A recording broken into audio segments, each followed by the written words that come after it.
इत्तेहाद council की मखसूस नशस्तें दूसरी जमातों को देने का फैसला मुअत्तल। पेशावर हाईकोर्ट और इलेक्शन कमीशन ने कौमी असम्बली की मखसूस नशस्तों का फैसला दिया था।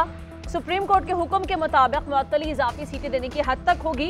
अरकान के अब तक डाले गए वोट और कानून साजी में राय मुअत्तल तस्वुर नहीं होगी। सुप्रीम कोर्ट के हुक्म का इतलाक माजी से नहीं बल्कि अब से होगा। सुप्रीम कोर्ट के जस्टिस मंजूर अली शाह ने रिमार्क्स दिए, पार्लिमानी जमात तस्लीम करके मखसूस नशस्तों से कैसे महरूम रखा गया? क्या 200 आज़ाद उम्मीदवारों की मखसूस नशस्तें 6 उम्मीदवारों वाली सियासी जमात को मिल जाएंगी? जस्टिस अतर मिनल्लाह ने रिमार्क्स दिए, एक बात तो तय है कि जिस जमात की जितनी नुमाइंदगी है उतनी ही मखसूस नशस्तें मिलेंगी। बगैर माकूल वजह बताए मखसूस नशस्तें दीगर सियासी जमातों में बांटी गई। सुप्रीम कोर्ट ने लार्जर बेंच की तश्कील के लिए मामला कमेटी को भिजवा दिया। जजेस कमेटी फैसला करेगी कि लार्जर बेंच तश्कील दिया जाएगा या मौजूदा बेंच समाअत करेगा। केस की समाअत 3 जून से रोजाना की बुनियाद पर की जाएगी।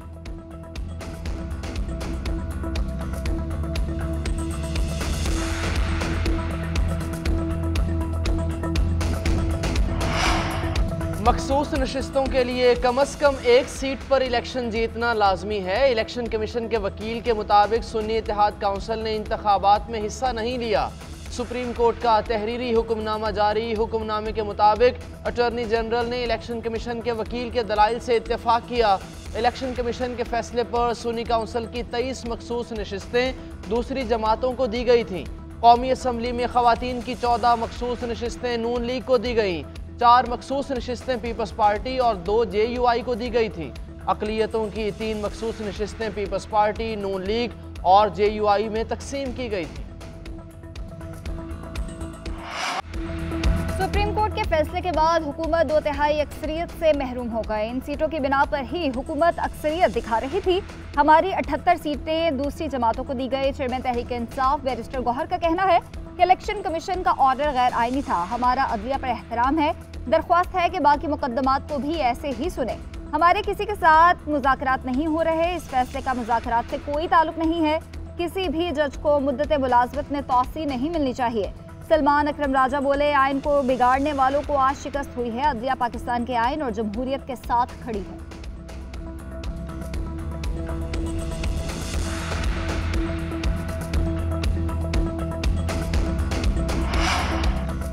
उम्मीद है कि हतमी फैसले में पेशावर हाईकोर्ट का फैसला बरकरार रहेगा। वफाकी वज़ीर कानून आज़म नज़ीर तारड़ पर उम्मीद, कहा यह आईनी तशरीह का मामला है। अगर 5 रुकनी बेंच समाअत करता तो ज्यादा मौजू होता।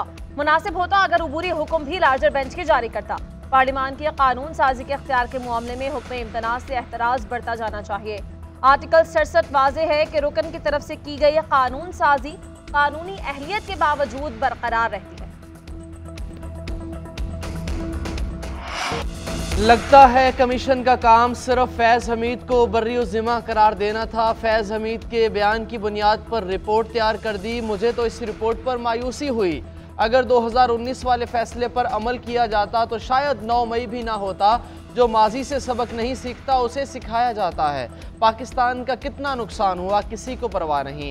चीफ जस्टिस काजी फ़ाइज़ ईसा के धरना नज़रसानी केस में रिमार्क्स। कमीशन की रिपोर्ट पर कहा, इस कमीशन ने हमारा वक्त ज़ाया किया, किसी चीज़ पर कोई फाइंडिंग नहीं दी। कमीशन को मालूम ही नहीं कि उनकी जिम्मेदारी क्या थी। कमीशन कहता है धरना देने वाले नहीं, पंजाब हुकूमत जिम्मेदार है। माशाअल्लाह, कमीशन की पंजाब पुलिस से कोई दुश्मनी तो नहीं। लगता है पुराने हिसाब चुकता कर रहे हैं। कमीशन कहता है पंजाब हुकूमत राना सनाउल्लाह चला रहे थे, वही जिम्मेदार हैं। हल्फ की खिलाफ वर्जी किसने की ये नहीं बताया कमीशन ने। कहीं भी नहीं लिखा मुजाहिरीन ने गलत किया। इस रिपोर्ट में संजीदगी तो नजर ही नहीं आ रही।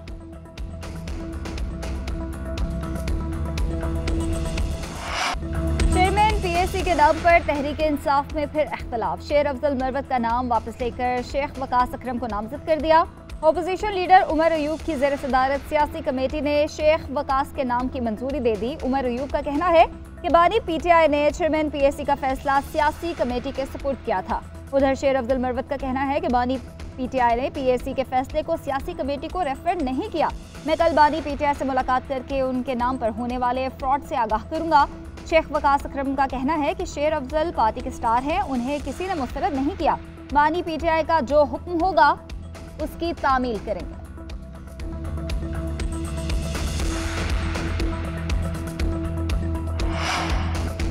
अपोजिशन लीडर उमर अयूब से अमरीकी सफीर डोनाल्ड ब्लूम की मुलाकात, बैरिस्टर गौहर, असद कैसर और रऊफ हसन की भी शिरकत। तहरीक इंसाफ के मुताबिक मुलाकात में जमहूरियत की हालत, कानून की हुक्मरानी और बुनियादी इंसानी हुकूक पर गुफ्तगू हुई। वानी चेयरमैन, उनकी अहलिया और दीगर सियासी कैदियों पर भी तबादला ख्याल हुआ। उमर अयूब का कहना है कि मुलाकात में फौजी अड्डों के हवाले से कोई बात नहीं हुई। तर्जुमान अमरीकी सफारत खाने का कहना है कि मुलाकात में इक़्तिसादी इस्लाहात, इंसानी हुकूक और दीगर उमूर पर बात की गई।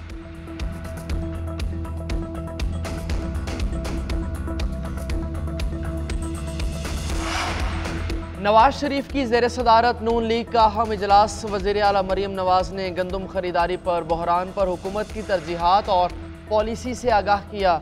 आज़म नज़ीर तारड़ ने मखसूस नशिस्तों पर सुप्रीम कोर्ट के फैसले पर ब्रीफिंग दी। इजलास में पार्टी की तंजीम नौ के मामलात पर भी गौर किया गया। सियासी सूरत हाल पर भी तफसीली मुशावरत हुई। गंदम तहकीकाती कमेटी की रिपोर्ट वज़ीर आज़म को पेश न की जा सकी। उधर कीड़ों वाली गंदम दरामद करने वालों के खिलाफ घेरा मजीद तंग करने का फैसला। वफाकी वज़ीर राना तनवीर हुसैन का वज़ीर आज़म की हिदायत पर नोटिस, तहकीकाती कमेटी बना दी। 3 रुकनी कमेटी की सरबराही फूड कमिश्नर सैयद वसीमुल हसन करेंगे। कमेटी नाकिस और कीड़ों वाली गंदम की इम्पोर्ट पर एक जामे रिपोर्ट पेश करेगी। मुलव्वस अफराद की निशानदही की जाएगी। निगरान और मौजूदा हुकूमत के दौर में 13 लाख मैट्रिक टन कीड़ों वाली गंदम दरामद की गई थी।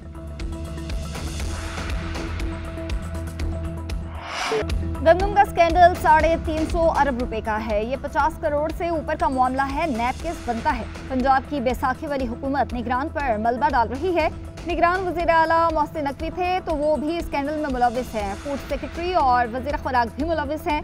अपोजिशन लीडर उमर अयूब का कहना है कि अनवारुल हक काकर ने हनीफ अब्बासी को कहा कि फॉर्म 47 का पोल खोल देंगे। इसका मतलब ये है कि इलेक्शन में धांधली हुई है।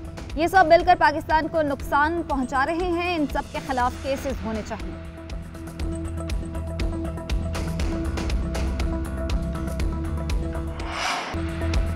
गंदम स्कैंडल में मेरा नाम आने की ख्वाहिश पूरी नहीं होगी। मेरा या मेरी टीम का नाम 10 साल में भी स्कैंडल में आया तो खुद को कसूरवार समझूंगा। वज़ीर दाखिला मोहसिन नकवी कहते हैं कि पंजाब हुकूमत कोटा मुख्तस करती है और वफाकी हुकूमत इस पर अमल दरामद करती है। वर्ल्ड कप जीतने पर हर खिलाड़ी को $1 लाख मिलेंगे। मैंने जेब से नहीं देने, ये पैसे खिलाड़ियों ने ही पीसीबी को कमा कर दिए हैं।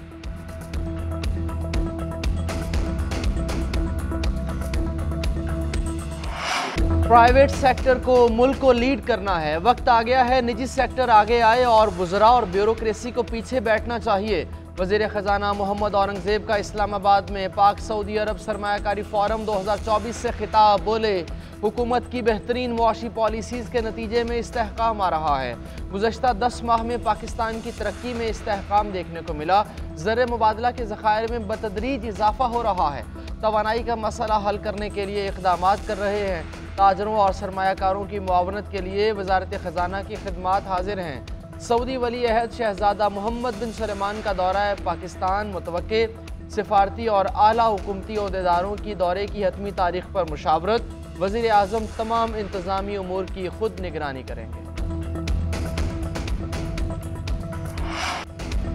पाकिस्तान मदद नहीं, कारोबार चाहता है। जहाज भरकर बड़े कारोबारी अफराद पाकिस्तान आ चुके हैं।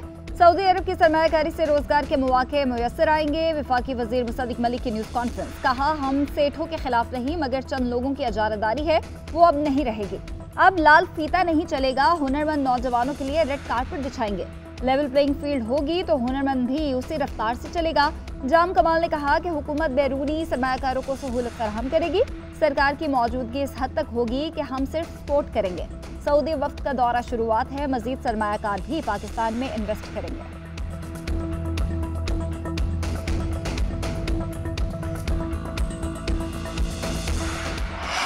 सऊदी अरब पाकिस्तान को सरमायाकारी के लिए इंतहाई मौजू समझता है। बड़ी तादाद में पाकिस्तानी सऊदी अरब की तरक्की में किरदार अदा कर रहे हैं। सऊदी नायब वजीर सरमायाकारी इब्राहिम बिन यूसुफ अल मुबारक का सरमायाकारी फोरम से खिताब। कहा, सऊदी अरब पाकिस्तान को मुआशी तौर पर मजबूत देखना चाहता है।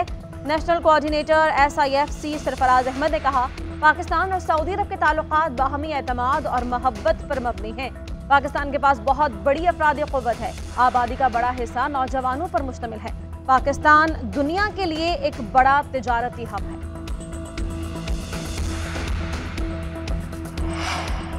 करप्शन और बदउनवानी किसी सूरत बर्दाश्त नहीं। अवाम की खिदमत अफसरों की जिम्मेदारी ही नहीं, फ़र्ज भी है। वज़ीर आला मरियम नवाज़ की पंजाब भर के असिस्टेंट कमिश्नर से मुलाकात में गुफ्तगू। कहा, अवामी नुमाइंदों की इज़्ज़त की जाए, लेकिन मेरे समेत किसी की गलत बात ना माने। 16 रुपए की रोटी और 20 रुपए नान की फ़रोख्त यकीनी बनाएं। सफाई सुथराई, हॉस्पिटल्स में इलाज की मॉनिटरिंग करें। वज़ीर आला ने करोड़ों रुपए की मुनशियात पकड़ने वाली पुलिस टीम को भी ऑफिस बुलाकर शाबाश दी।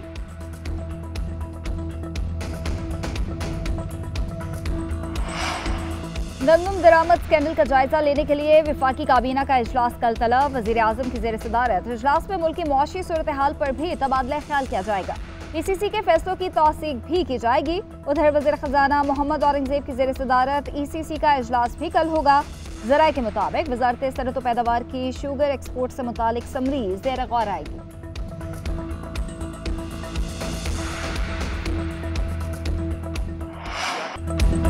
गंदम का वाहिद हल अब एक्सपोर्ट रह गया है। किसानों के पास गंदम मौजूद है, जब फरोख्त नहीं होगी तो वो नई फसल कैसे लगाएंगे।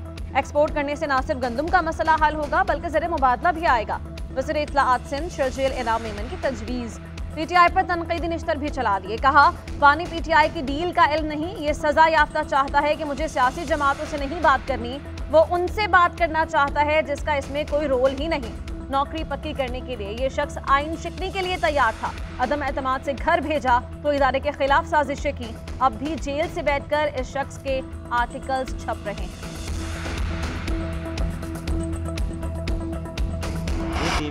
दुगना एतमाद और यकीन है कि हम ट्रॉफी लेकर आएंगे। हमारा कॉम्बिनेशन बेहतरीन है, सबका फोकस वर्ल्ड कप जीतने पर है। खिलाड़ी आपस में यही बात कर रहे हैं कि ट्रॉफी कैसे लानी है। कप्तान बाबर आजम कहते हैं, मोहम्मद हारिस को टीम में शामिल ना करने का जवाब देते हुए कहा, मोहम्मद हारिस को PSL में मौका मिला, इन्हें परफॉर्म करना चाहिए था जो वो नहीं कर सके। आमिर जमाल को पॉलिश होने में मजीद वक्त लगेगा। हसन अली बैकअप के तौर पर है, वो प्लेइंग 11 में शामिल नहीं। पर्सनल गेम नहीं हो रही, जो टीम के लिए बेहतर होगा उस पर बैठ कर बात करेंगे। चेयरमैन PCB खिलाड़ियों को एतमाद दे रहे हैं। उन्होंने नेचुरल गेम खेलने का कहा। आयरलैंड रवानगी से कबल कप्तान बाबर आजम की चेयरमैन PCB मोहसिन नकवी से 1-to-1 मुलाकात भी हुई। T20 वर्ल्ड कप के लिए कौमी क्रिकेट टीम की वर्दी की रोनुमाई, किट की रंगारंग लॉन्चिंग तकरीब में आतिशबाजी का शानदार मुजाहरा। कौमी खिलाड़ियों ने ग्रीन शर्ट्स पहनकर शिरकत की। चेयरमैन PCB मोहसिन नकवी की भी तकरीब में शिरकत।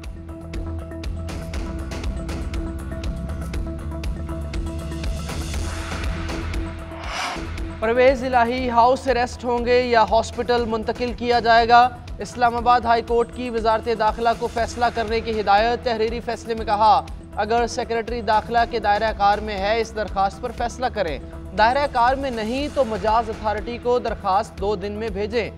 दरखास्त पर फैसला करते वक्त खादिम हुसैन और शहबाज शरीफ के अदालती फैसलों को मद्देनजर रखा जाए। मुतल्लिका फोरम को परवेज़ इलाही की दरखास्त पर कानून के मुताबिक 14 रोज़ में फैसला करने की हिदायत। सुपरिटेंडेंट अडयाला जेल को पिम्स हॉस्पिटल से मेडिकल चेकअप की सहूलत फराहम करने की हिदायत। हर हफ्ते ज़ाती मुआलिज से तिब्बी मुआयने की इजाज़त देने का भी हुक्म। बानी PTI और शाह महमूद कुरैशी के साइफर केस में सजा के खिलाफ अपीलों पर समाअत। जस्टिस मियां गुल हसन औरंगजेब ने इस्तफसार किया कि क्या आजम खान ने साइफर कॉपी मौसूल करने पर वसूली दस्तखत किए थे। साबिक वज़ीर आज़म खुफिया दस्तावेज की हसासियत से वाकिफ थे और उन्होंने लापरवाही की।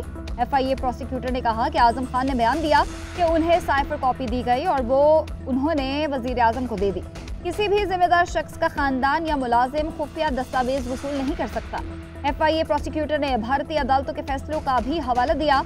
आज़म खान के अगवा से मुतालिक एडवोकेट जनरल की रिकॉर्ड जमा कराने से मुतालिक दरख्वास्त मंजूर।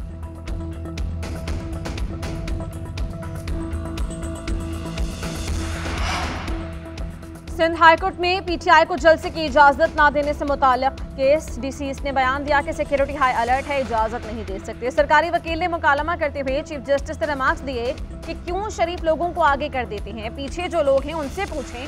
आप तो कहते हैं कि ये पार्टी नहीं रही, बर्गर पार्टी है, फिर जलसे की इजाजत क्यों नहीं दे रहे। डरते नहीं, सामना करते हैं। कुछ और लोग भी जलसे करते हैं, क्या क्या कहकर चले जाते हैं। हम तो किसी का नाम नहीं लेते, लोग फिर भी खफा हो जाते हैं। हम इतने सादा भी नहीं कि सब कुछ देखकर आंखें बंद कर लें। अदालत ने SSP ईस्ट को 13 मई को तफसीली रिपोर्ट के साथ तलब कर लिया।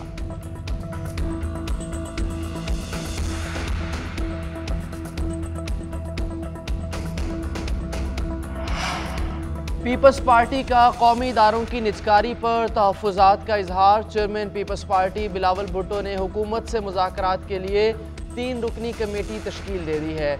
शेरी रहमान, नवीद कमर और सलीम मांडीवाला कमेटी में शामिल हैं। बिलावल हाउस की जानिब से एलामिया जारी कर दिया गया।